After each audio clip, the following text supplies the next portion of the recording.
Good afternoon, everyone. I'm Sarah Stalker with Contact North. I'm just here as your technical facilitator, but it's my pleasure to introduce the Ontario Native Literacy Coalition's webinar moderator, Yuma Hester. Yuma, over to you. Thanks very much, Sarah. Right off the hop, I want to welcome everybody to this book release of In Memory of Feast, Memories of Residential School Survivors. And just as a really quick descriptor about the book. So a small, close-knit Indigenous communities and extended families played a vital role related to sourcing, preparing, cooking, and storing enough food to make it through a harsh winter. In these stories, survivors share what has been learned about Indigenous-based resiliency from the strength shown by their parents and their grandparents. And right off the hop too, I want to let everyone know that they can purchase this resource if you contact ONLC, and I'll put a link in the chat as well.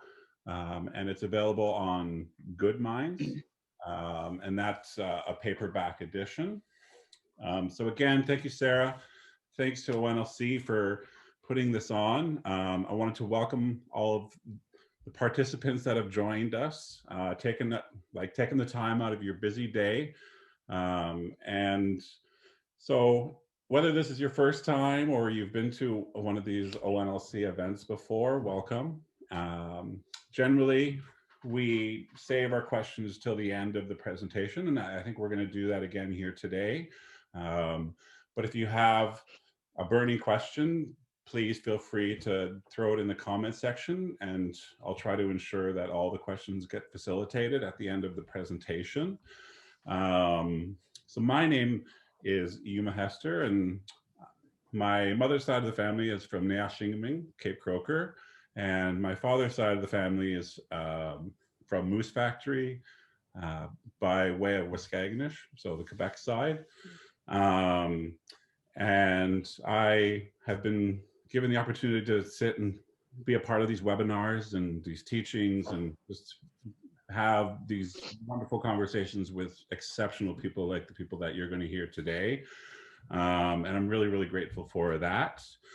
And with that, I want to hand it over to our presenters just to briefly introduce themselves, and we can start with Judy. Good afternoon, everybody, and thank you for being able to join us this afternoon. And I look forward to sharing some information from the book and introducing some of the two writers or the contributors to the book as well. I have been an educator for now 40 plus years. I've worked with Indian and Northern Affairs in different locations in the far north, along the west coast of James Bay in Saskatchewan. I've worked in Kingfisher Lake, which is north of Dryden, and then moved over to Anya-Da'ak, which is Oneida Nation of the Thames, where I was in administration. I've been in administration in all of these schools. And then I moved back to Six Nations, which is my home. I'm Turtle Clan and Mohawk. And I enjoy working in education at the present time. Actually, I retired in 2017. However, I am working again. I guess that didn't last very long. And I am currently the director at the Six Nations Polytechnic STEAM Academy, located at the Brantford campus in Brantford, Ontario. So thank you again for joining us today. Yeah. And I'll pass it over to Charlene. Oh. Scanas Obego, a weha hawi ni yaso, o tat yodi ne wika shout dat, kaya kono ni o kwanza dat. My first name is Ewaha Hawi means she carries flowers. I'm from the Wolf Clan, Cayuga Nation, from Six Nations here, and my English name is Charlene. And I've been, since I started my healing journey, like I've been through a lot of places, like wherever my spirit needed understanding, that's where I was put. You know, people were put into my path, and you know, like, and that's how I got to like, you know, it's a lifelong journey. Once you begin that healing journey, it's a lifelong one. But I'm so glad that, you know, like I've I'm on that journey, so, and to share, like there's a lot of things that, right now, I'm working in addictions, and we treat the trauma. We treat the trauma because everybody has trauma, and that's what we treat. We don't treat the drugs and alcohol. We treat the trauma inside. You know, that's where I had to start to, and you can only help somebody as far as you've gone. So to be here and to share and gain some understanding also, um, that's why I'm here too. I learn from people too, as I'll also share my experiences. Sonia Wagoa, we're listening. Miigwech. And with that, I'll hand over to Dawn. Hi, I'm Dawn Hill. I'm also from Six Nations, Mohawk Turtle Clan, and like Judy, was also in education. I spent 13 years in a semi-remote northern community, Indigenous community, and learned a lot about people. Finally came home in 2000 and taught on the reserve here until 2015 when I retired, and I really did retire. That's about it. Miigwech. And I'll hand it over to you, Colin.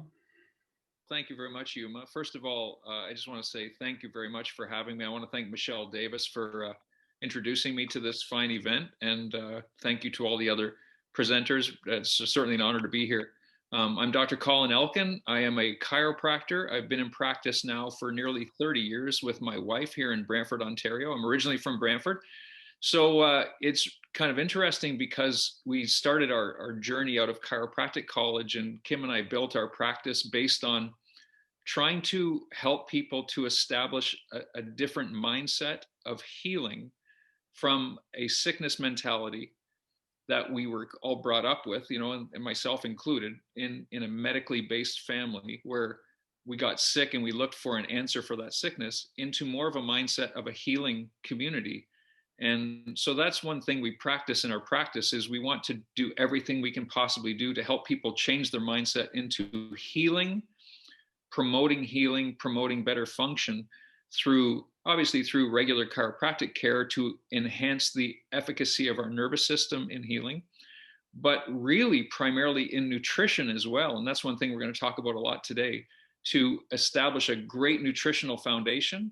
So it promotes good healing in our body, promotes good cellular function, prevents diseases from happening, or prevents disease from occurring in our body, and gives us the best chance to really recover from any ailments that were going on. So I'm really excited to share some of that information with everyone today. Thank you very much. And with that, I wanted to hand it right over to you, Judy, and you can kick us off, and you have the stage. I thought I'd start with just how did I get started in writing this book? Where did it come from? And I'll share a little bit about that. So I was asked by Michelle Davis, the CEO at the Ontario Native Literacy Coalition, if I would write a curriculum. And I had written before, but this one, she said, let's call it, Let's Build a Sustainable Food System. So I was to look at Indigenous food practices and just look deeper into what it is that we used to do, how we sustain ourselves now, and how we sustained ourselves then. So food sustainability means that all people, including Indigenous people, have a right to safe, nutritious, and culturally appropriate foods and food resources.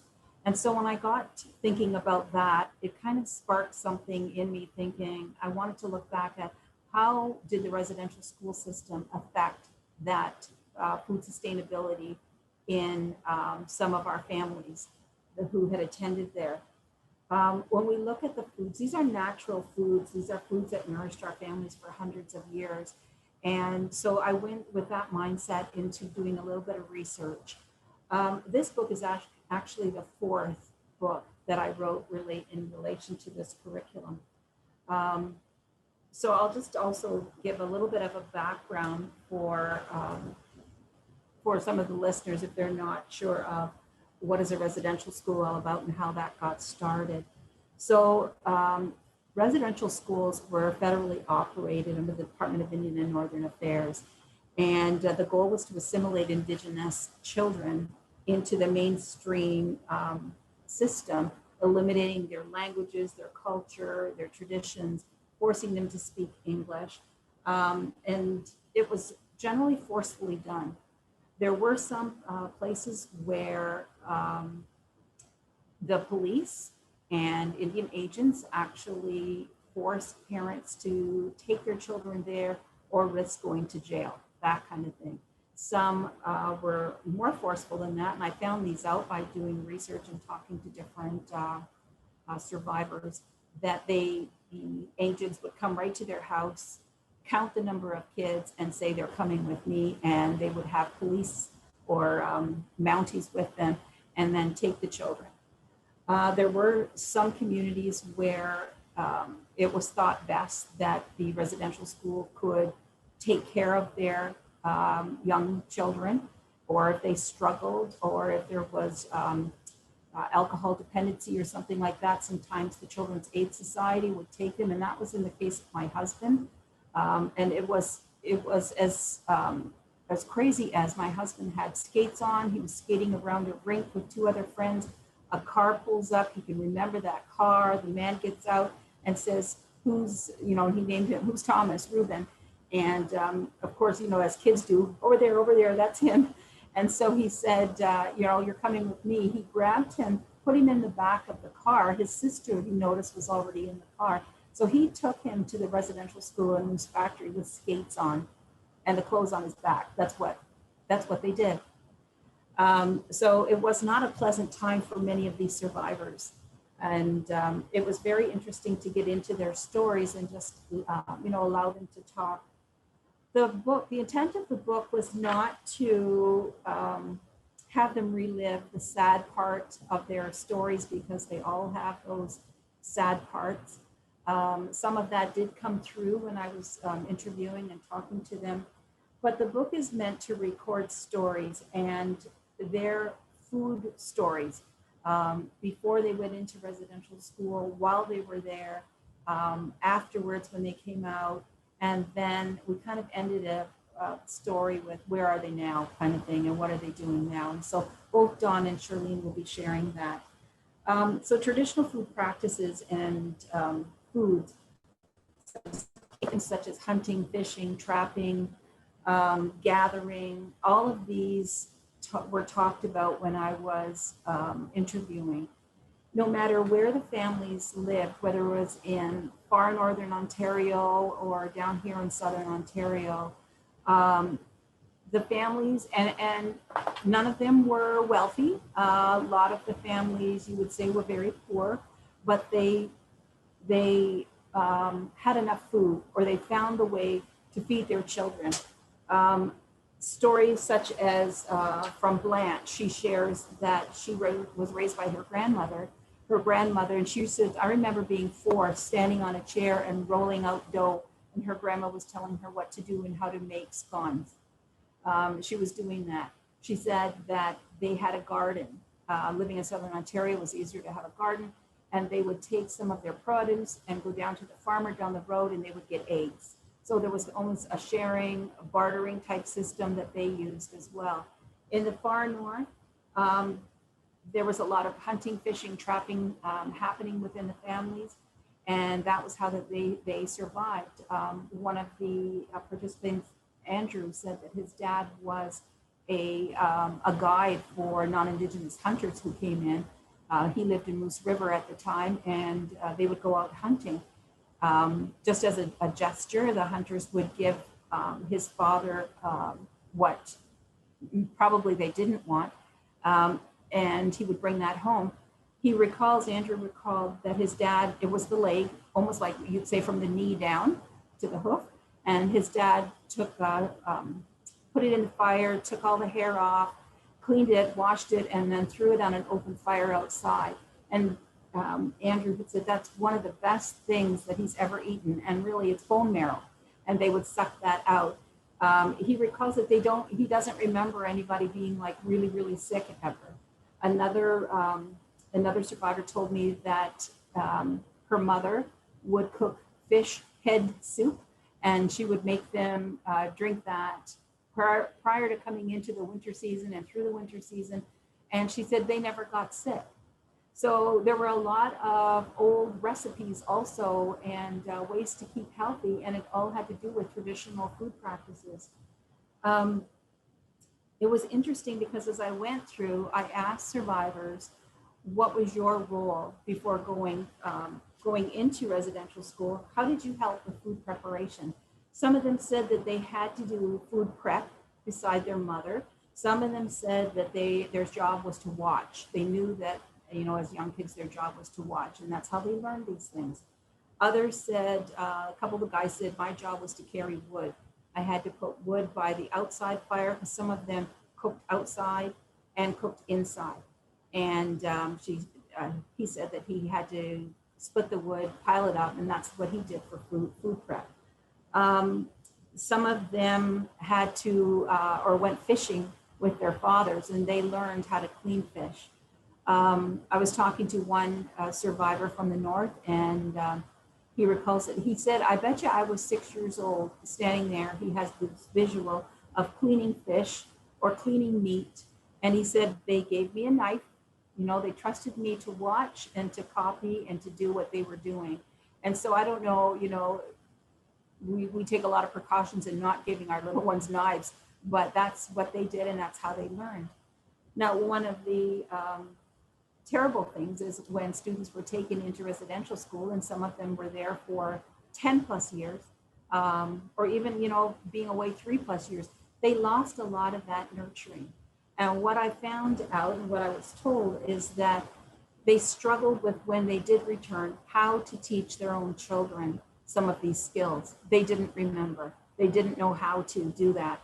And so that's the intergenerational trauma that we hear of not being able to pass some of those nurturing tips and rearing tips to our children. I asked them to tell me about their favorite foods when they were in residential school. Can you remember what foods that you were missing from home? And I'd say 98% of them closed their eyes. And then it was as though they were right back there, you know, when they were eating these foods. Some of them said deer meat, moose meat, goose, duck, rabbit stew, gravy, and some of them had dumplings and soups, fish head soup. There were a lot of traditional foods that came across that they said either they were taught by or ate it because their grandmothers made it, grandfathers made it, mothers made it, that kind of thing. So a lot of them lived in homes where grandparents were active partners in the homes as well. And so the children learned from them. When I asked them also different stories about their experience in residential school and what was the food like, the biggest pattern that I found was that the food was bad, wormy. Mike from Mussolini's factory area remembers that he said he saw maggots on meat. They didn't have refrigeration back at those days at the residential school, and so they got it, I guess, tried to store it, and then this is what they tried to make them eat. The mush hole in Brantford, which is the Mohawk Institute, was given that name, mush hole, because of the mushy oatmeal that was served pretty much daily, I guess, to students. Mushy, stringy, bad tasting. A lot of them said it seemed like it was just left over from day to day and just maybe threw in more water or more oatmeal or something like that. And it was not good. Fish that was served was often stink. And, you know, these gentlemen who were telling me this knew that it was rotten. The food was not good. Often it made them vomit. Some of them refused to eat. And if they refused to eat, they weren't served anything else. For a lot of them, this was their first taste of Western foods. And again, that upset their systems. And one of the ladies, Darlene, told me that they weren't allowed at the Mohawk Institute to sit with their peers, especially if it was a boy, a female and a male, a female and a male. They could see them come into the dining room, but they were not allowed to sit with them. So all the girls sat down one end. And Darlene recalls that her little sister was upset and crying. She didn't want to eat something, but Darlene knew that she would be punished. So she got it from her, took it, and ate it. And that story kind of came through with a few of the survivors where they had to, or stepped in for their younger siblings so that they wouldn't be punished or wouldn't, something happen to them in front of everyone. They realized that they had to eat the food in order to survive, or they would be punished. When I spoke to a gentleman from Six Nations here, and he reminds me of my own dad. And the stories that he tells, he said that he grew up learning how to trap. And he often brought meat home to his own family to do that. And it came to a point where he said his grandfather took he and his brother to the Mohawk Institute because police came and said that's what he had to do. So he took them there.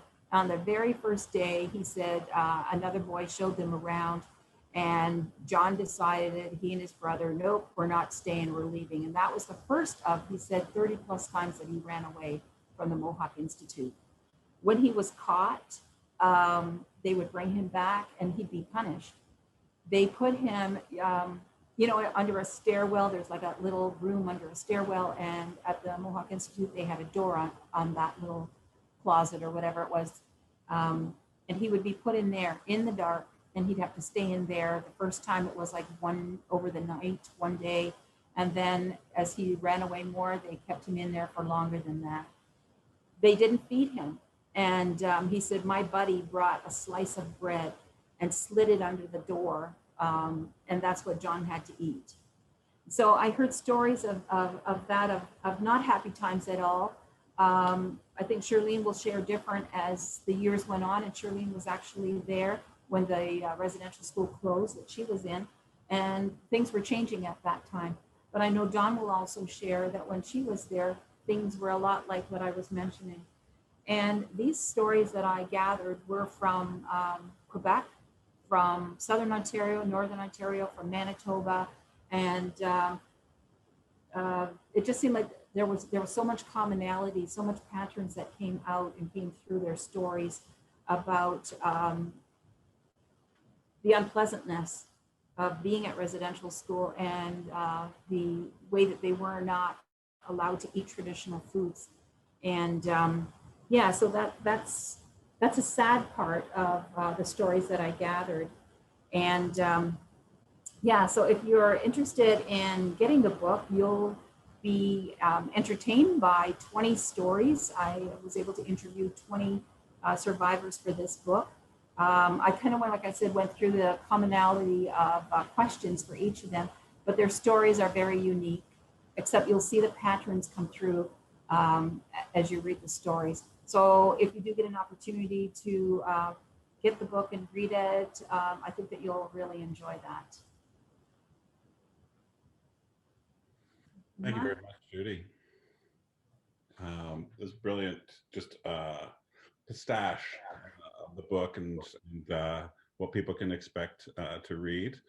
I don't want to cut into too much of your time, Shirlene, and I'll hand it over to you.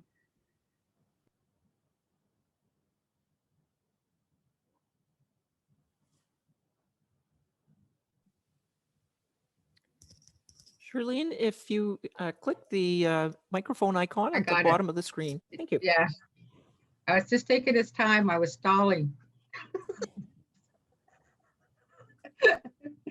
No, I got it. No. Yes. When Judy's talking there, I'm just envisioning back to my early days, and I start jotting things down because I look at the patterns now, that because my grandmother on my mom's side was in a residential school in Brantford for 1917. She was in there for 2 years, and my mom was 19 when she passed away. My mom was born in 1933, and she's still here.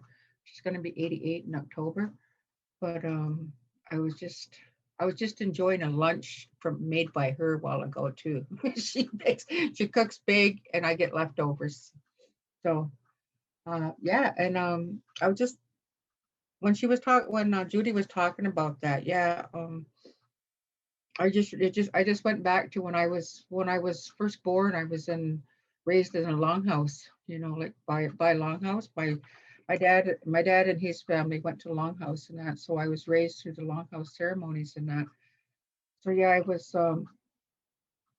was raised through there, and we had like my grandma. She had and my mom. My mom cooked too because my mom was young and that too. So um, we had our like cornbread and our corn soup and that, and we had those that kind of food and everything like that. That's what I remember at my grandma's until I was 5.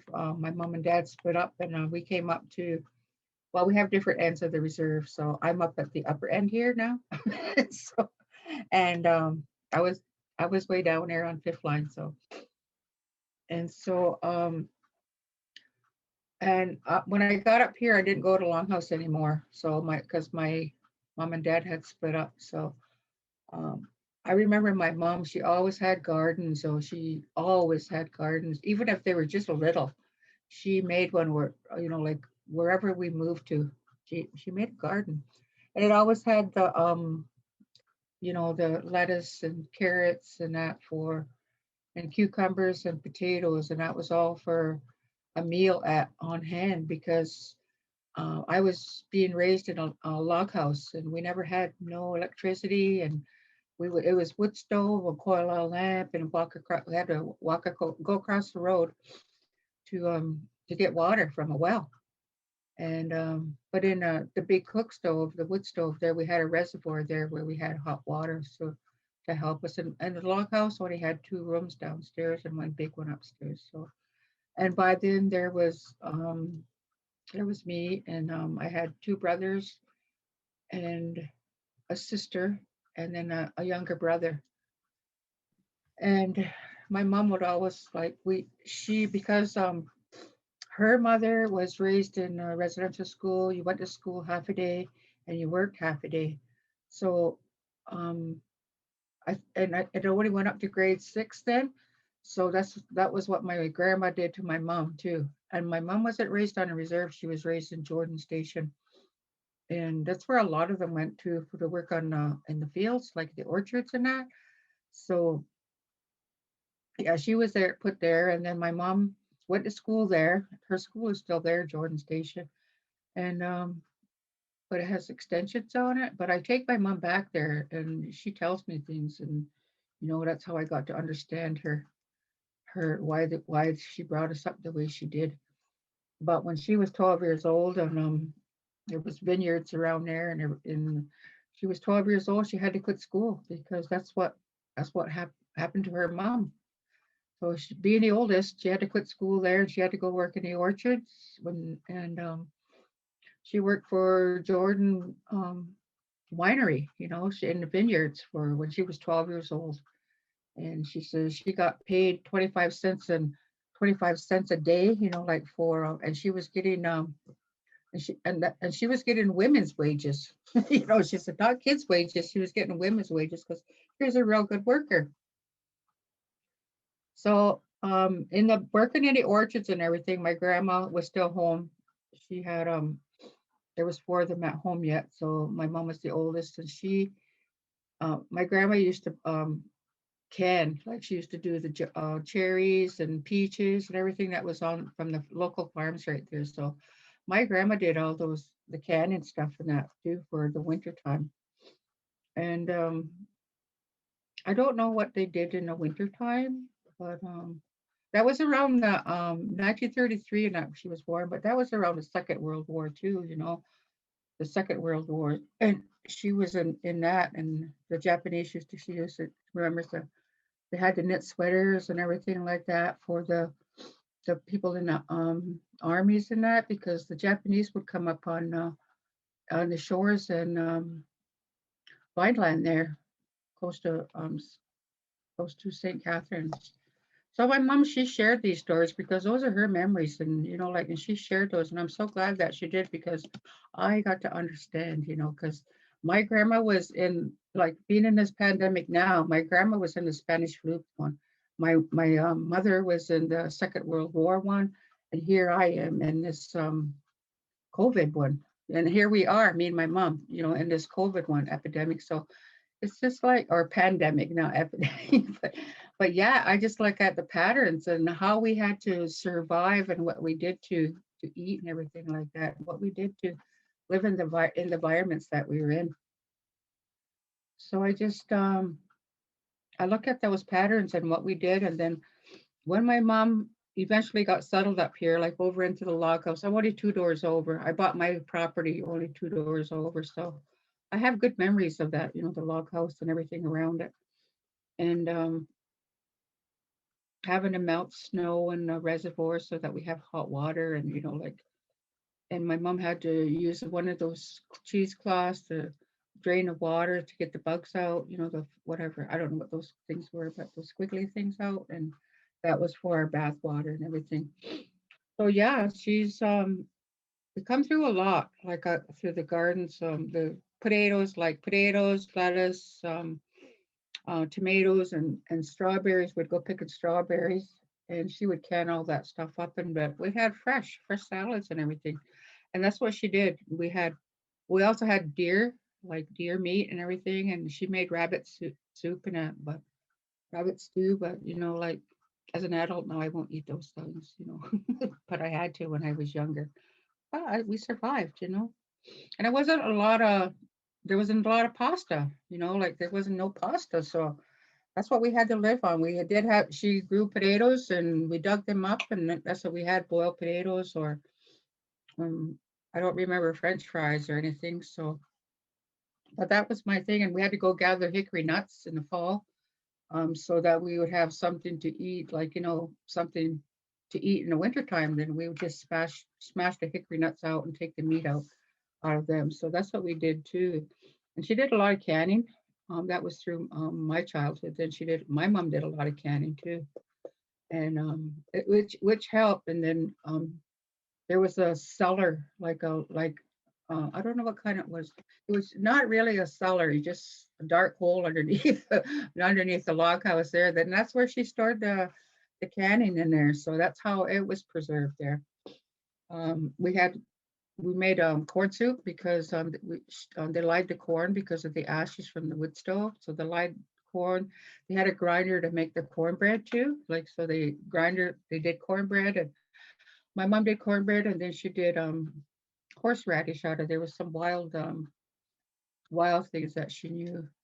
She learned a lot of from my grandma on my dad's side too, about medicines and everything like that too. So my mom slowly put that in with us. And then in 1965 she was pregnant with my sister, who was born in January 66, and she had to go in hospital.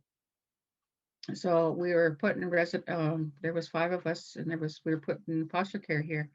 So my sister and I, who was 5 years younger than me, we went to a Christian place where they went to church, and we went there, and there was a big family there. Well, one whole family was there. They were apprehended, and they were put in there.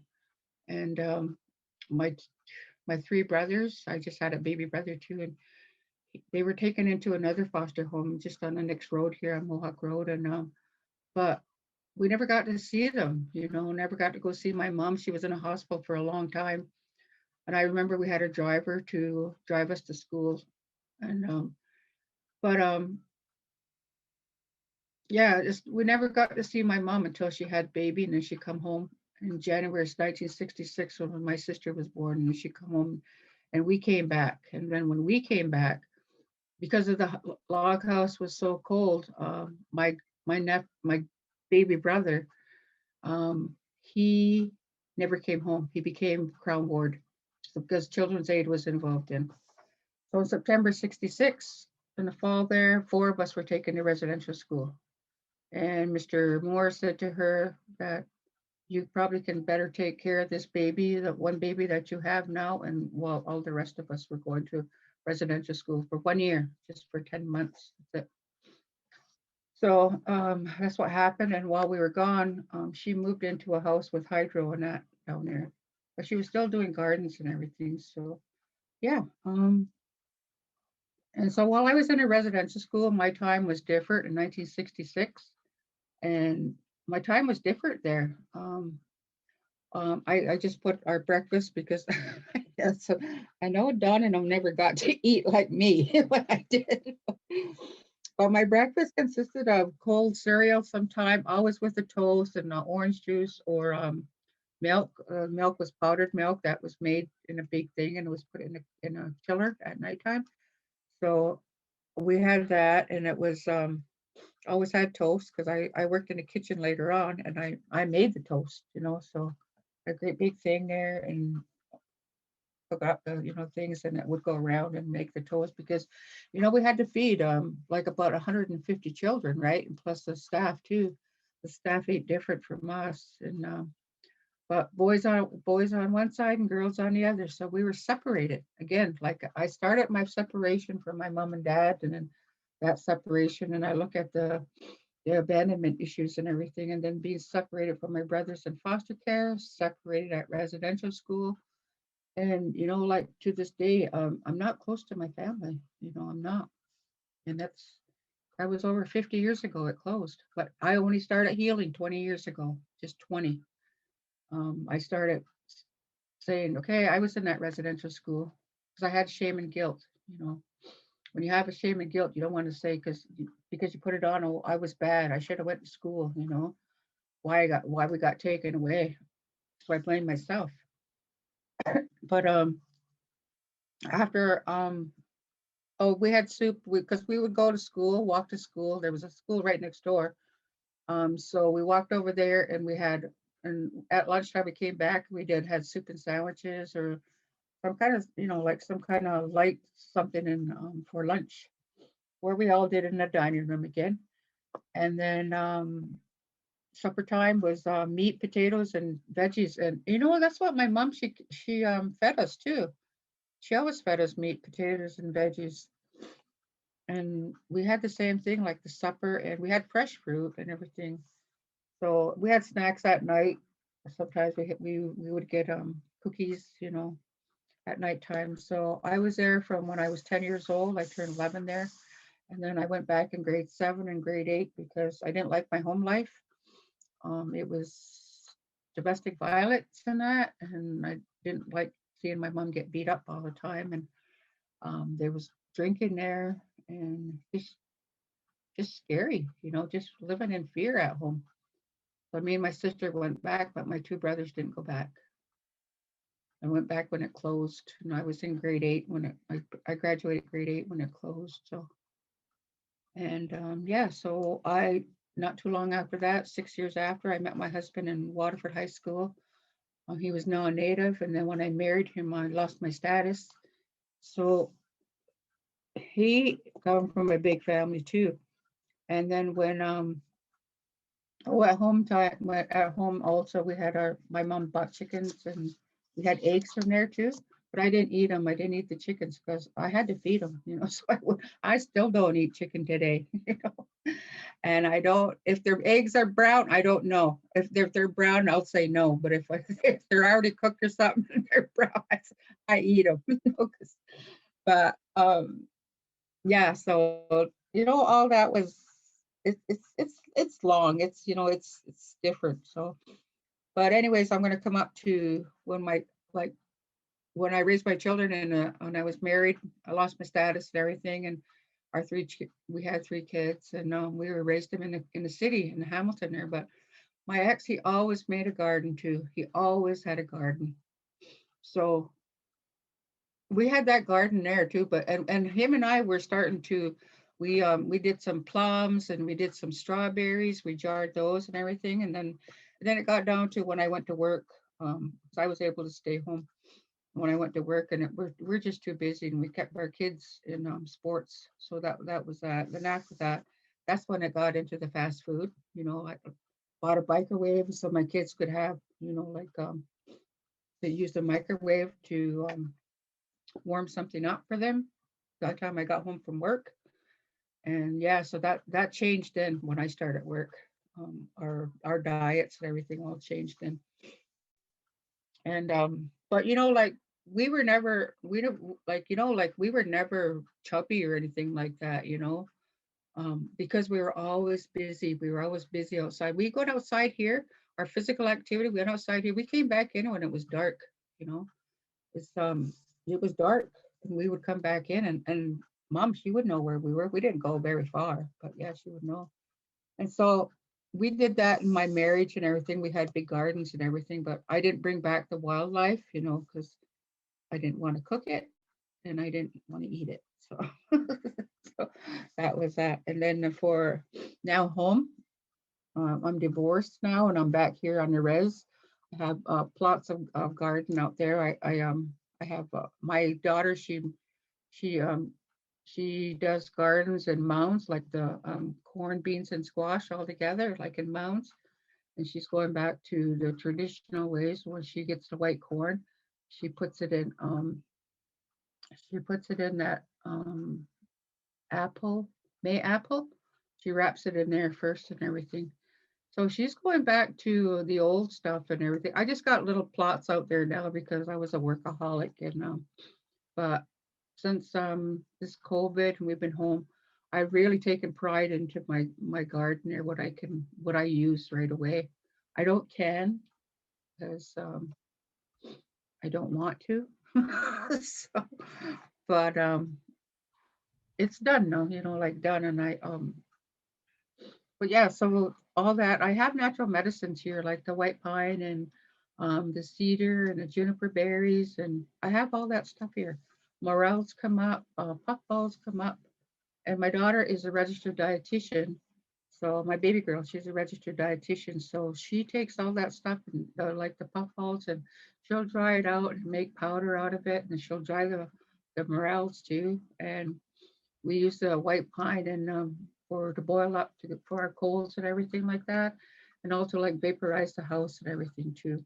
So yeah, that's just a lot. And my granddaughter is 13 now because her mother's a dietitian. She keeps that processed food out of my house. Because she says to me, she came to my fridge when she was about 7 years old, and I used to have processed cheese in there, like cheese slices to make grilled cheese. And she come in there and she says, Grandma, do you want to eat this? I said, yeah, that's for my grilled cheese. I love grilled cheese. She says, well, Grandma, you're eating plastic. Do you want plastic in your body? And I just felt she made me feel about this big. And I just said, no, go ahead and throw it away. She teaches me, you know, because my daughter is that dietitian where they, you know, they never had pop or anything like that. They always had water and stuff. So yeah, she still does that to me sometimes, but yeah, but they don't eat junk food or anything over there. So I can't have it because I'll get the finger. I'll get the fingers, Grandma. So yeah, I got little teachers too, right? That Yeah. takes me back to when I was a kid as well, and I would bug my grandmother to use the processed cheese instead of the natural cheese, and this is back way probably in the 80s. Yeah. So, but anyway, I do want to keep moving with the itinerary and give her speakers a chance to keep going. And with that, I obviously want to say thank you very much for just, again, another generous share. And I'm really grateful that you've shared your story with everybody here. But with that, I wanted to hand it over to you, Dawn, and give you the stage. Okay. I have to go back to my early childhood. I came from a big family. We had a total of 14 in our family, but only 7 in the half that I was raised in. But from what I remember as a child, well, we started out with no running water and no hydro or anything. We had a well, but we're very well fed. we had, we raised chickens. Our dad hunted. We had rabbit and deer, but we also, like Shirlene, had a big garden, a huge garden. So I remember some of the vivid things I remember about our life then was our dad in the fall and this big mound in which there was potatoes, and they would bag them all up and whatever like that. And people would gather to do pickles in big barrels. And I remember that as well. But the big thing that we had was a big strawberry garden. We had all the traditional foods like carrots and for us traditional, tomatoes, all of that stuff. So we had a very healthy way to eat. And we did have fruit trees. I know that our mother also canned, and I call them canned, they were in jars, like pears, because I remember the smell of the cloves, and peaches weren't in our yard, but our mother went to the orchards and picked like apples or peaches and stuff like that. And she always did all the canning. But I also remember that, we raised chickens, and every spring she would get these boxes of little yellow chickens and raise them over the summer. And I saw her chop the heads off of some of them. And after a while, that was no big deal because that's what happened to chickens. But she also took us on like excursions into the woods to pick blackberries and raspberries. And we were just small. I mean, because I went to the mush hole in 1957 and I was 7, or going on 7, or going on 8, I guess. But she would take all of us into the bushes to pick all of these things and bring them home. And it was just, we all sat around the table and ate together. Our dad would be talking to us all the time. He'd sometimes put a couple on each knee because we were all little. There was like 4 younger than me and a couple more older. And then the other half of the family, they were much older. But we also had such a variety of food. And that I remember, and it was good food. Our mother always cooked chicken dumplings, and I still love chicken and dumplings to this day. Probably not as good as mother's, but hey, you learn after a while. But, and that all changed actually when we went to the mush hole in 1957. All of a sudden it was, you only ate, and if you didn't eat on that mealtime, then you went hungry. But most of the time they wouldn't let you just go hungry. And I remember several times when, for whatever reason, I hated cooked spinach. It just made me marrow up all the time and gag. But I had to sit there all afternoon a couple of times because I really couldn't eat that cooked spinach. And after a while, you kind of get some strategies on how to get it down. So if we were having spinach on a day and there was potatoes, I would just stuff it inside the potatoes and just swallow the thing whole.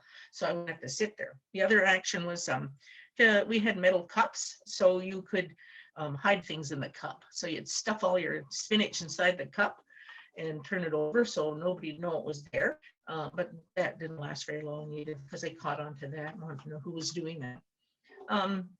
But again, we had porridge every morning, and I can remember sometimes our porridge was just slimy.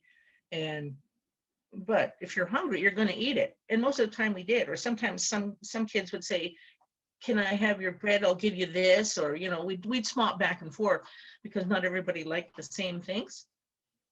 And so that was a day in and day out occurrence. And I don't really know or remember a whole lot of what we ate other than always being hungry, kind of, because if you didn't eat, you didn't, you had to wait for the next meal. And unlike Shirlene, are you listening, Shirlene? We didn't have snacks. We didn't have snacks in the evening, and we certainly didn't have eggs for breakfast or orange juice and all of that stuff. As I said, that must have come much later. So I'm kind of envious of Shirlene and all those good food she had when we didn't. I bug her about that every so often. And so you don't learn, because I was still too young to work in the kitchen. I really didn't learn a lot of food preparation, but I do remember watching my mom make scones. And, but I wasn't old enough to do it on my own. My older sister tried to make me one day help with that, but it didn't turn out too well. So you grow up not knowing how to properly process food, how to cook. I'm still not a good cook, and I haven't tried to do much about that, but I do know how to cook chicken and dumplings. And that's one of the things I really like.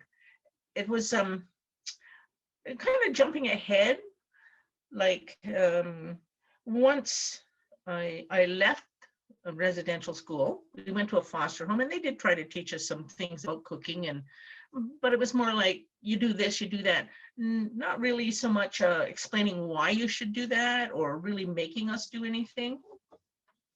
So I grew up not really being very interested in learning how to cook, although I can cook basics. And I think my own daughter, she must have been a deprived child, because I didn't do all of those things. I couldn't can, like, say, pears or peaches, which I really loved as a child. I hadn't gotten into that. And the only thing that I kept was cooking was the chicken, because I didn't know how to get a rabbit or a deer like our father did all the time.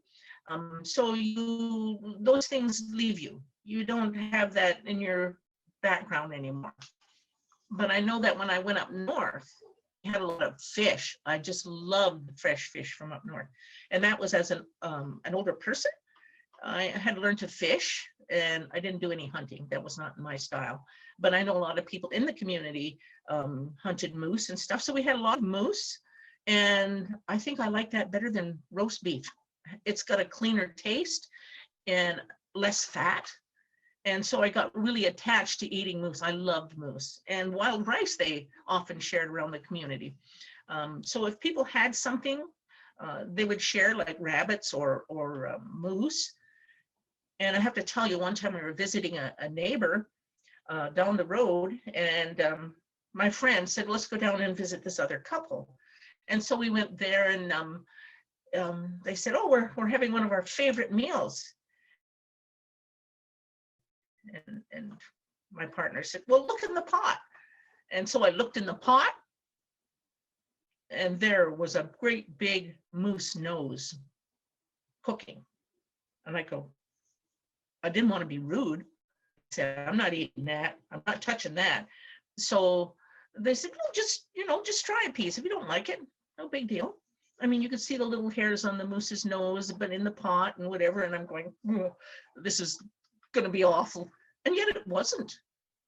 It was actually, it reminded me of really fatty pork. So I didn't mind it at all. It's not something I would cook myself, but I could see how other people really liked that. It was considered a delicacy up there to have moose nose for a meal. And I think I had a bit of caribou one time, but mostly it was moose. And it was very, like I said, a very non-fattening food.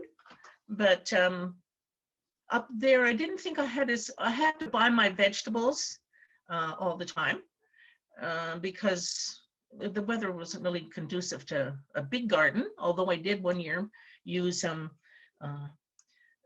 beaver, where the beavers are, the soil is really black. I think they said it was beaver poop. I don't know. Anyway, so I took that and put it in my garden, and, decided to plant a huge garden. I had a huge garden. My tomatoes were just huge. And everybody said, I bet you put Miracle-Gro in that garden. I go, no, I didn't. It's beaver stuff. And that was what I learned that year. And I thought, oh, isn't that neat to have such an amazing garden? Anyway, so that was one of the things that you did up north. And eventually, like in my early 20s, now going back a bit, I went to visit Grandpa Bill. He wasn't really our grandpa, but he did raise my three younger brothers and sisters here on the reserve at Six Nations. And Grandpa Bill was always trying to get us, and because we didn't grow up with him, I didn't feel I had to really listen. He was always trying to get us to go with him to learn about the medicines and the different plants out in the bush and stuff like that. And I know that he always did the maple syrup. He always did the live corn. And I think I should have listened to him, but I didn't. Not at that time. I was not interested in learning about different foods and stuff. And so I didn't really pass on a whole lot to my daughter when I had her. She must have had a real bland diet because I wasn't really into a whole lot of variety. But now I can tell you this, she has now taken the initiative to teach herself and to teach my granddaughter different ways to cook, healthy ways to cook. But I can just do the basics. And I know that last year, or like the past summer, Six Nations Reserve came along and gave everybody in the household like different houses, little boxes for gardens, and give us dirt and plants to put in them. So I thought, gee, isn't that amazing? I mean, that is one of the really most positive things I've seen done in a long time. If you really want people to do it, then give them a start, because now I know my daughter is going to want to plant another garden this year, and she gets her little ones to help with that garden. And so hopefully that will carry on, and we'll come back to some of those things that we used to do. I know I used to can tomatoes, make spaghetti sauce, except for my kids didn't really like it. I'm the only one who likes tomatoes in my house, but they always say, well, here, Grandma, have a tomato. But they don't like tomatoes. I love tomatoes. Anyway, I know Charlene was talking about some of the food at the mush hole. And one of the things that I did remember when somebody said something, what was your favorite memory of food? And it was when Mr. Moore, I thought his name was Morris, but she probably knows him more than we did. But every so often he'd bring a big bushel of either peaches or fresh apples, and he'd set them down out in our yard, out on the girls' side, and say, help yourself. And that was one of the most amazing things. I thought, nobody's ever done that for us, that they would actually give us decent food. Like, I mean, here, go help yourself. And so those are real treats. And Shirley was also talking about the boys on the one side, and I had an older brother there, and the only time I actually saw him was at meal times. So he was over on the other side, the girls were on their side, and we'd look at each other and wave. And of all the time that I was there, basically that's the only time I saw that brother. So that was another, like a separation of that family connection as well. And the same with my one younger sister, who we both went to foster care after that with. I hardly ever saw her. I never really played with her again, because they separated us with an older person and kind of didn't let us mingle. But I know that since we start talking about residential school as we were older, she talks to me about the fact that she remembers kids saying, what's that in your porridge? And my sister brought, her name's Roberta, I call her Mom. She said, I don't see anything. And that girl said, well, what's that right there? She said, I just pushed it aside and kept on eating. It might have been a bug or a worm or something. She says, but I was hungry. And again, if you didn't eat, you went hungry. And we didn't have those kind of nice things that Charlene had, like snacks in the evening, or, a choice sometimes. But I guess what I'm trying to say is that I never had passed on much to my own daughter, but she's taken that initiative to pass on and to learn how to cook. And they have different programs down here where they send the food out to you and like all the ingredients. And she does that with her daughter. They learn to cook through like a Zoom meeting. They tell them what to do and how much to put in, and it's kind of like learning a whole lot of things. Not only how to cook, but how to measure.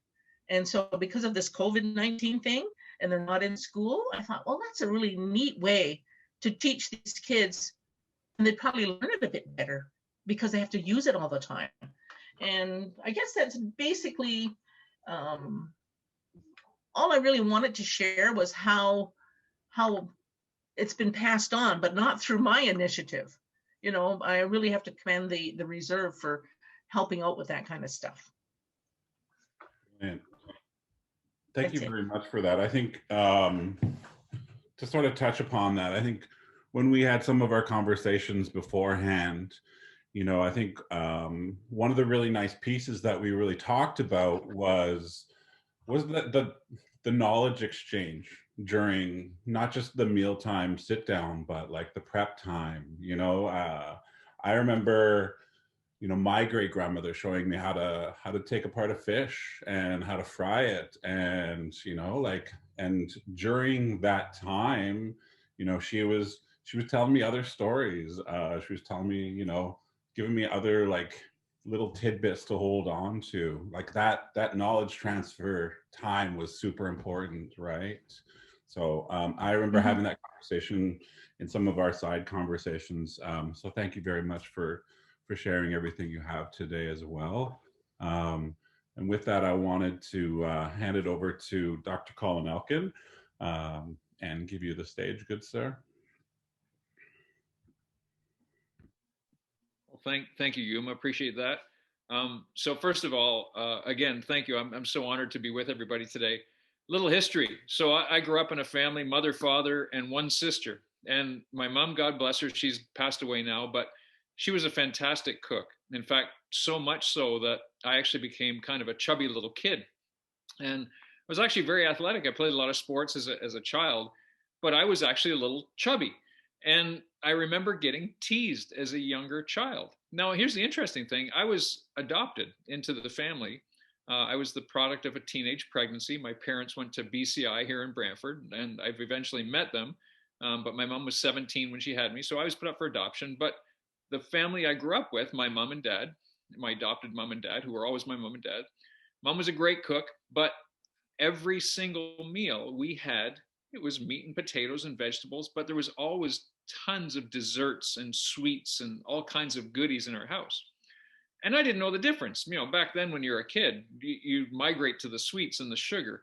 So as I got older, I started having an interest, first of all, in finding out a little more about my genetic background and what created good health, what things I had to be aware of, you know, as a child growing up and becoming an adult, if there was any family history of concerns or disease or dysfunction. So I looked into that and I studied. When I went away to school, I found a real interest in biochemistry and nutrition. I learned a lot about nutrition and how vitamins and minerals were assimilated in the body, how food was broken down and used for energy. And I really gained a real liking to learn more about that. As I went through chiropractic college, graduated, I found that in practice, one way that I could really help patients the best was to help them to make good choices in their own lifestyle. And nutrition was a huge way to help people either combat disease or really stay healthy. So what we did is we started a program in our office many, many years ago to help to educate people on making good, healthy lifestyle choices. So we started doing nutritional classes, from something as simple as Nutrition 101, teaching people the difference between carbohydrates and proteins and fats, how they were used in the body. And this is where it became really interesting and sort of recruited a lot of questions as a result of that. When people started talking about, you know, different conditions and problems and inflammatory diseases, neurological diseases, even emotional concerns, you know, mental illness, depression, bipolar disorders, started talking about how some of the changes that they had made based on what we taught nutritionally were helping them to deal with some of these conditions better. So it was really neat to see that firsthand. And so I'd like to kind of share a few things with everybody today just on that topic. So, you know, one of our things we talk about in Nutrition 101 is the difference between carbohydrates, proteins, and fats. And we always say that, you know, for people who don't know, a carbohydrate typically is anything that doesn't have a face, a mother, or go to the bathroom. So if you think about it that way, so fruits and vegetables and grains typically are carbohydrates, whereas animal products, for the most case, and some vegetables are proteins. And then, of course, we have fats on top of that. So the interesting thing, here's where it really makes a big difference, is that your body uses food to create energy. If you're eating a diet that's very high in carbohydrates, those typically break down into sugar in your body, okay? And the interesting thing is if you're eating a diet that's high in carbohydrates, so when you think about that, fruits, vegetables, and grains especially, and of course all the refined carbohydrates like sugar and sweets and whatnot, cookies and cakes and flour, if you're eating a diet that's high in carbohydrates, if you break down the word carbon and hydrate, so carbon and water, it creates a lot of inflammation. So a lot of inflammatory conditions, arthritis, heart disease, even cancers are related to diets that are very high in carbohydrates. And if you look at now, of course, in our society, food has become very processed. It's very manufactured. Even farming now is big business. So food is made with a lot of chemicals, a lot of preservatives, and that again causes a lot of problems in the body, including what we call cellular congestion. So it limits the body's ability, or the cells in the body's ability, to take in nutrients or expel waste products. So of course the cells build up disease and start building unhealthy cells. And when they replicate, unhealthy cells are replicating into further unhealthy cells. And if over time our body is constantly creating these unhealthy cells, that leads to disease. And really, when you look at it, the disease that we all know as cancer is very simply a replication of unhealthy cells in the body. It's really the body's attempt to try to survive in its environment. So here's the interesting thing, and we teach this, is that when we adapt to this nutritional plan that we're eating, whatever environment we live in, if we're eating a diet that's very high in carbohydrates or high in refined foods, or we eat a lot of sweets, our body then adapts to that over time.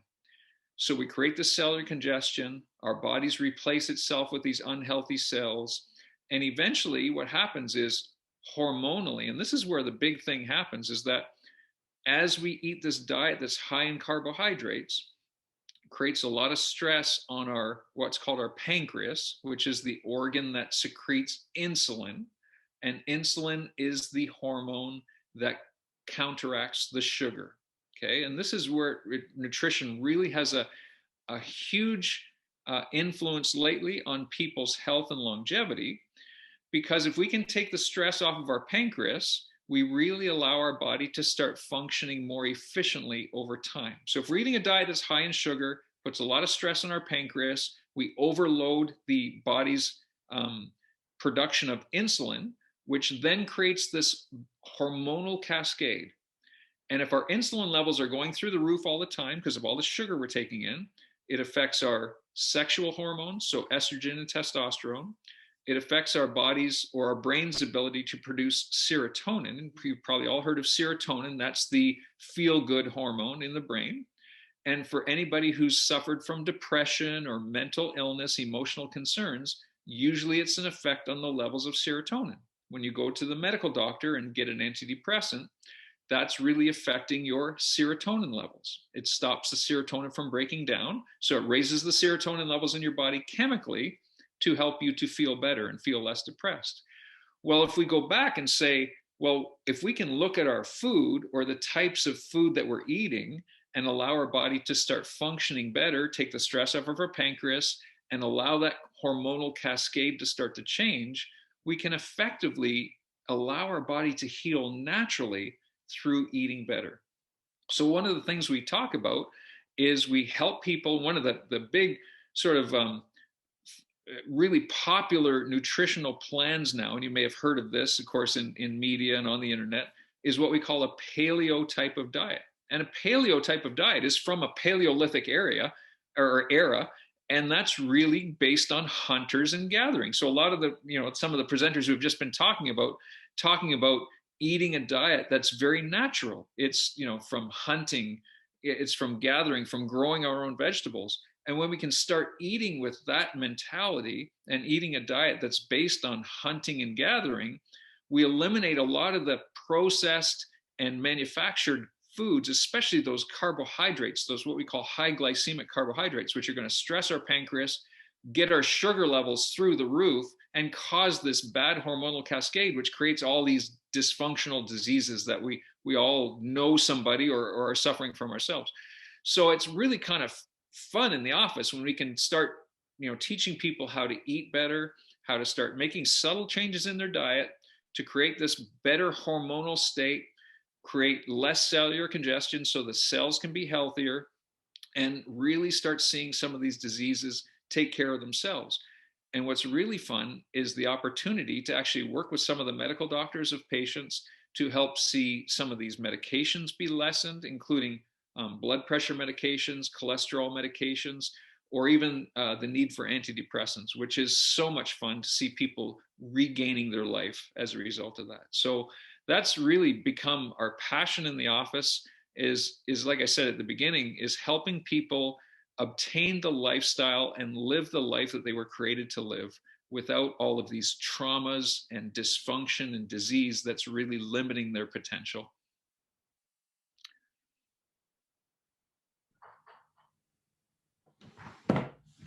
Brilliant. Thank you very much for that.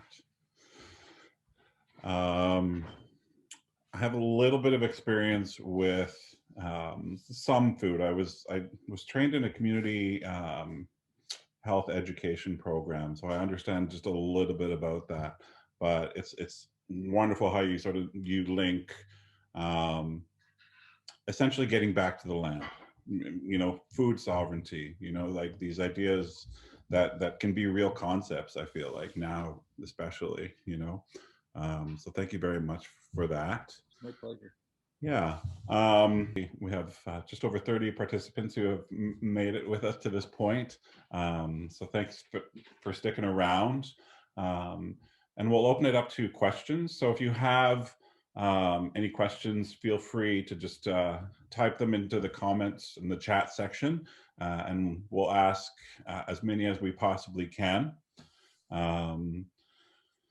But yeah, just to give people a few moments to do that, I want to thank everybody ahead of time for their time. I feel like coming out of this situation with, like in third or fourth lockdown, I believe, I'm hoping that we've really established more of a sense of a value of people's time. I think our time is definitely way more valuable now, and I think we should move forward thinking that. So I wanted to read a couple of comments. So LA Parks, I eat a diet of mostly alkaline versus an acidic diet. I don't eat meat, eggs, dairy, fish, processed food. I lost lots of weight, which was not my intent, but I had arthritis and it has disappeared and my hands are no longer crippled. I have lots of energy and I'm stronger now than when I carried the extra weight. I fast every season change for 4 days. My transition was very easy due to my mindset. I will eat meat, fish, and dairy when the animals are under more humane methods of being raised and slaughtered, such as in the wild. Miigwech to all of the panelists. It was packed with great knowledge and information to consider. Enjoyed being part of this. Mother was raised in Nashingming. Very cool. And was a residential school survivor of Spanish in 1930 at the age of 10 years old. Miigwech. Miigwech to you. So one of the questions is, are the stories in the book similar to the stories told today? Maybe we can ask Judy that question.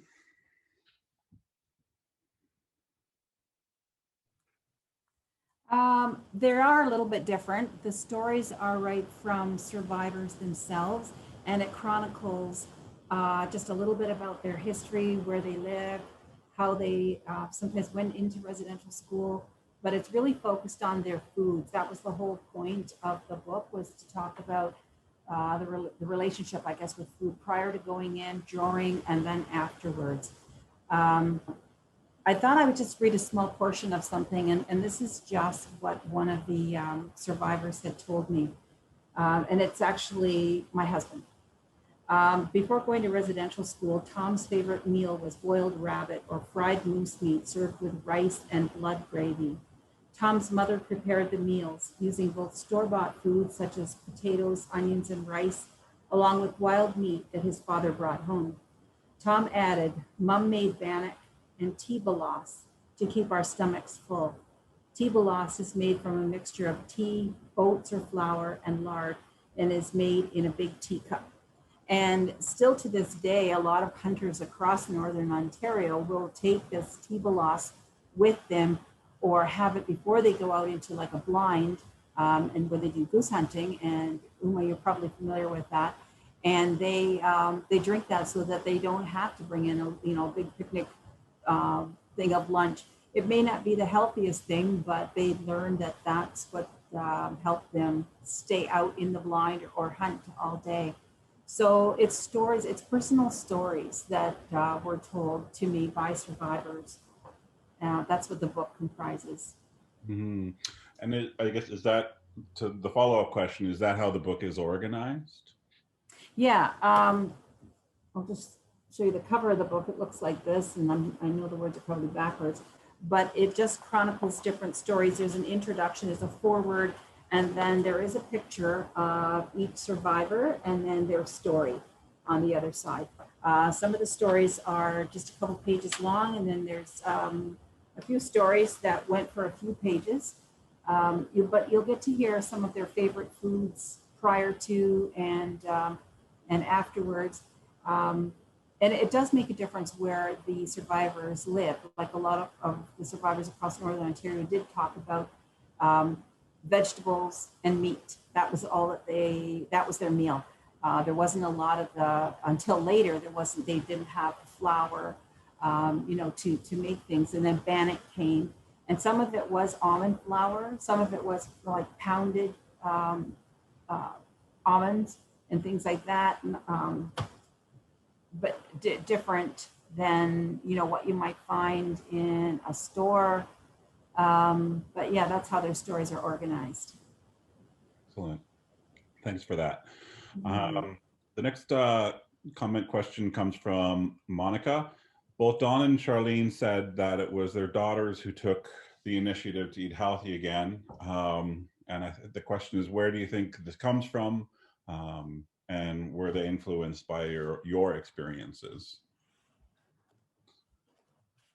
I don't know who wants to go first. I can go first. I think we inherently want good food.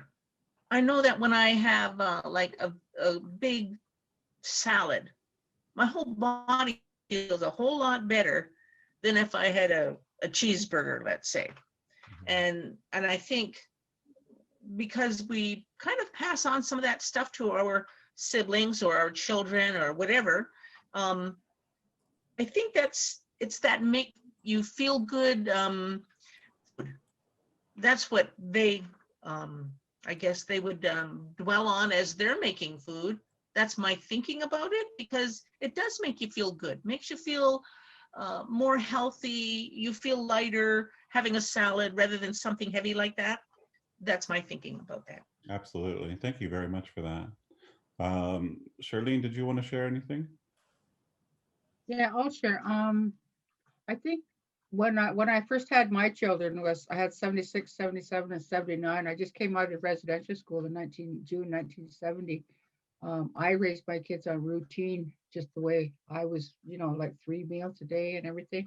Not huge meals. I only gave them portion size because I kept my children slim. So, but I think that way. And then my being raised in the city of Hamilton, I never gave them all that different kinds of foods to eat either. We just went on basics. So she, my daughter there is, she's the one that went into, because I only gave her one box of sweet cereal, a week. The rest they had fluffies or whatever that. And so they weren't raised on much sugar, so to this day, they don't really have that much sugar either, and they don't give their children that. So, I think that's the way I kept the routine going, and then they kept that part and their eating part. Now she's gone back to the wild and everything. She gets deer meat and everything too, but my other two don't. But my youngest one does. So, yeah, they're breaking the cycle. They're breaking the cycle, and they're going right back into the food cycle that was originally, that was in mind, right? Yeah, thank you. Yeah, no, my mom, a big thing she raised us with was cutting out the salt. You know, she wouldn't even have salt on the table. I think that was something really, really important to her. I wanted to actually pass the question over to you though, Judy. Is there anything that builds out this narrative within the book about I guess those eating habits through the generations? Only from what individual survivors told me. There's probably more information in the curriculum that I wrote, the one that's called Let's Build a Sustainable Food System. That's available also through the Ontario Native Literacy Coalition. The original intent of that, because that's for adults going back to school, and so that's the intent of that curriculum. But it really focused on a lot of traditional aspects of eating and foraging for food and the meats and that kind of thing. I saw that in a there was a comment in the chat from Michelle, and she wanted me to talk about the other books that go with this curriculum. So I had written one on, again, it's probably going to be backwards, Community Gardens, Grow, Eat, and Learn. And they're just small books. They're easy to get through to read, but it supports the curriculum. I traveled around Ontario finding information on community gardens and what they look like. I actually found a really nice one at, what was the university? In Sudbury, the university there. And we just moved around the area. There was another really nice community garden, which is actually the cover of this book in Hamilton. And I thought that was really cool because the large apartment buildings are here, and yet this whole area of community garden is thriving in that area of Hamilton. So people are working to bring that back. And this garden is at a childcare center, an Indigenous childcare center. The other one that I wrote is called Family Traditions.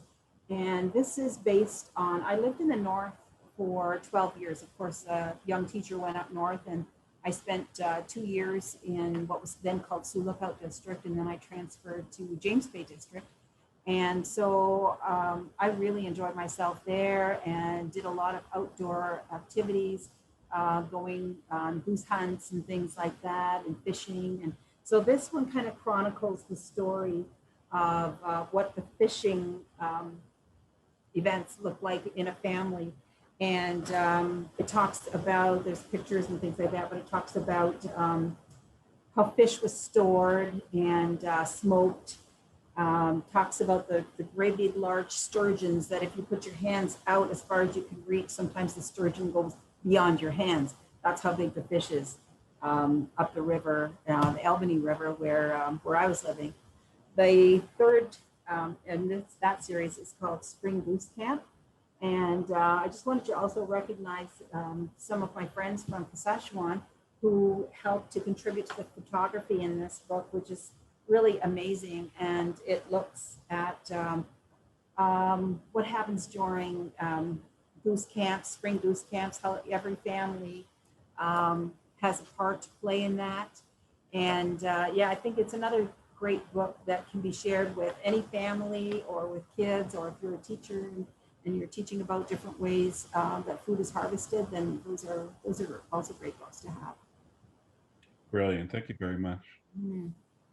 We have a request for some titles and links. I don't have those. I'm wondering if, I don't know if Alex is still in the conversation, but I only have the link to your newest book. So apologies for that. But thank you very much for taking us through the other publications as well. So I think the next question that we have is a comment. I think regarding the research question, I would absolutely agree. There is a space for research within this field. It would be beneficial for us to be able to utilize research to support and advocate for next steps, funding requests, and opportunities to advance our initiatives.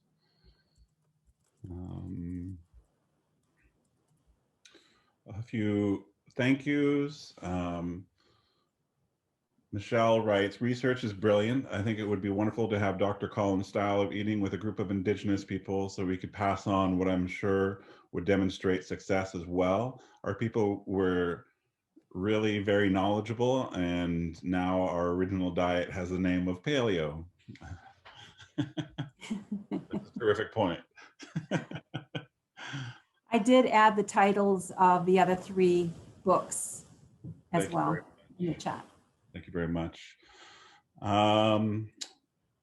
Does Judy have a copy of her small books like The Goose Hunt?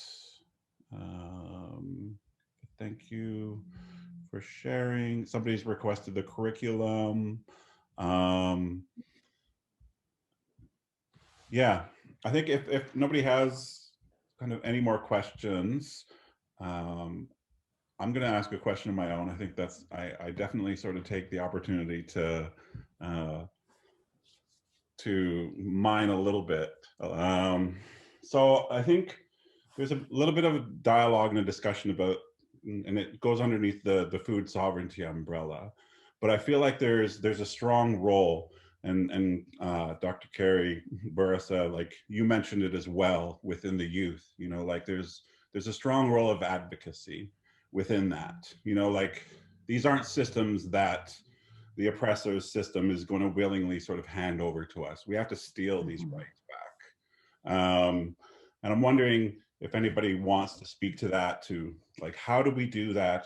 How do we instill that within our youth? How do we, in our own systems and our own organizations, advocate for ourselves and push for ourselves?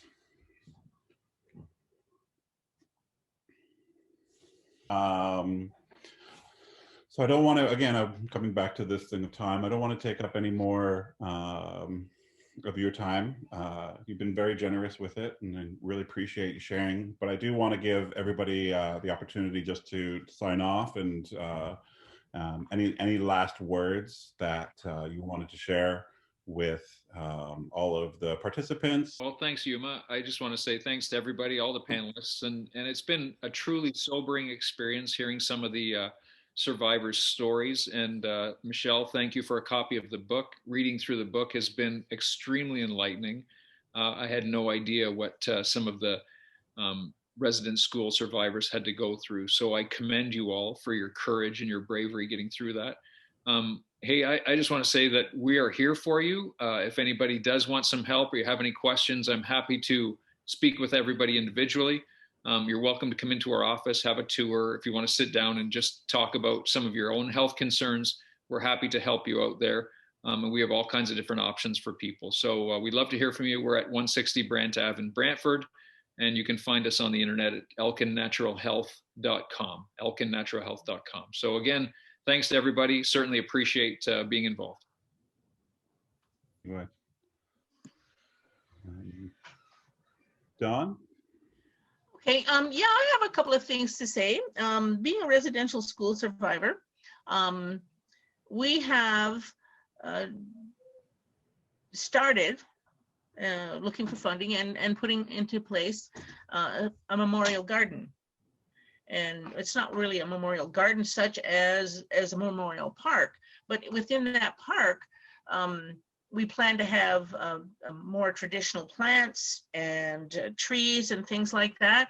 And we're still in the development stage, but if anybody wanted to kind of support us and help fund us as we get that memorial park done, I know Charlene is one of our directors as well. And we've been at this for like just over, I think, 5-6 years, and we've accomplished a lot in that time.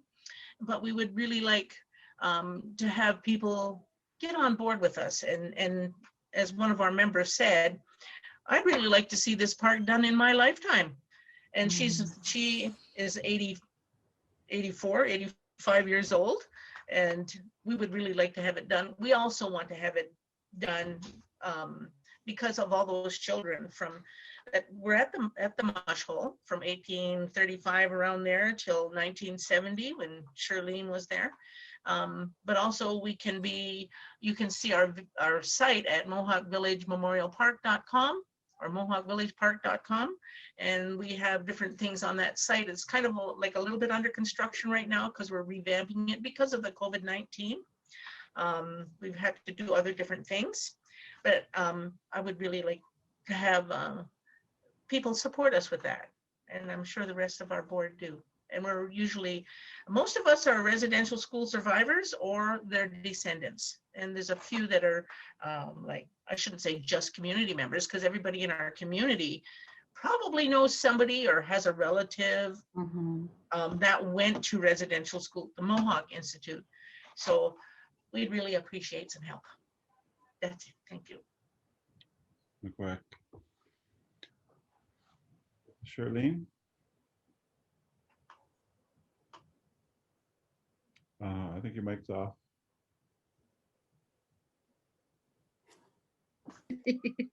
You muted me and you didn't turn me back on. Wasn't me, my hands are up here. Oh, the host, whoever did. Anyways, yeah, and yeah, we'll go everybody for listening, and it helps me to understand when, you know, when other people are sharing too experiences. And I was writing down things like, you know, like carbohydrates and things you like. Because my daughter speaks those words, but I don't listen to them. I don't listen if I don't understand. So yeah. So just thank you for and thank you for being here for gain understanding, you know, because that's what I'm here too for. So I just got a little quote here that I just found the other day. If you listen to your body when it whispers, you won't have to hear it scream. That's all. Miigwech. Judy? Thank you. First of all, I'd like to thank everyone, all the panelists that joined me today, and I appreciate your input and the knowledge that you shared. Someone in the chat had mentioned, how do you take that back? And one of the ways that I know a lot of schools, high schools and elementary schools, and the school that I work at, which is SNP STEAM Academy, which is an Indigenous operated high school, land-based programs are being run. We, prior to COVID, were able to run 2 land camps in the summertime, and students just ate that up. They earned credits, but they didn't naturally come just for the credit. They came to learn. They learned about food, they learned about traditions, about sports. We had resource people from the community along with the teachers, and that was really great. And I know that's happening in a lot of communities, so that is one way to kind of take back and say, you know, this is the way it used to be. There's a big interest amongst our young people, and so I think that's something that we can grab onto as well. Thank you, and you know, if you ever get an opportunity to sit down with a residential school survivor, I would just encourage you to do that. Ask some of these same questions. We don't want them to relive necessarily the trauma that they went through, but ask different questions, or ask about foods, or you know, the things that went on there. They are getting older, and there are still survivors that I feel like need to tell their story and want to tell their story. I wasn't able to get to everyone just because it took time to sit down and do this. But it, yeah, just encourage everybody that if you do know of someone who went to residential school, you know, when we can, give them a hug. When we can't, give them a smile. And just, yeah, appreciate the experiences that they've had and the knowledge that they're now willing to share with us. And I just thank the ONLC for the opportunity to be able to write these books. Miigwech. And with that, I'll extend another thank you to Michelle Davis as well, to ONLC for putting all of this together. Again, my name is Yuma Hester, and I'll hand it over to Sarah to close us out. Thank you so much, Yuma, and it's been an honor to facilitate in the background this afternoon and to hear your stories and your wisdom in guiding future generations and learning from the experiences. All the best to ONLC in circulating this important book and adding to the curricula that are out there for our educators. So with that, I'm going to stop our recording. And I will be passing that on to ONLC, and wish you all the best of health, and looking forward to a good spring, everyone. Take care. Yes. Bye for now. Thank you, Nyawa.